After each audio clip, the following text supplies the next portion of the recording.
2010-ականների սկզբին նույն Գորբաչովը մի հարցազրույց էր տալիս Պոզներին, լրագրող հայտնի, ասում է,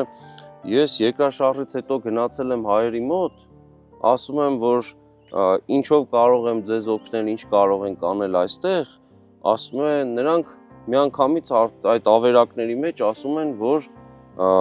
այ Արցախի հարցը լուծեք, ասում է,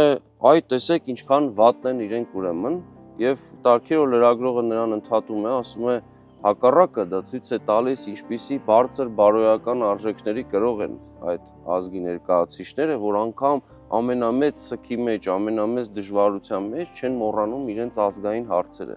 Եվ սա նաև հետաքրքիր ուղերձ է մեր այսօրվա սերնդին, որ անգամ դժվարագույն իրավիճակներում երբեք փաստորեն ազգային արժեքներից, այդ թվում ազգային հարստության գլխավոր այդպես տարերից մեկը հայրենիքի հողակտորը երբեք չպետք է դառնա փաստորեն հրաժարման առարկա հանուն ինչ որ, չգիտեմ,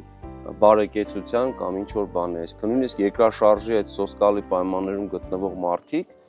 այդ գիտակցումը ունեցել են, որ հայրենիքի նկատմամբ պահանջատիրությունը պետք է լինի առաջին տեղում։ Նախագծի գլխավոր գործընկերն է Կոնվերս բանկը, ֆինանսական աշխարհի ձեր հուսալի գործընկերը։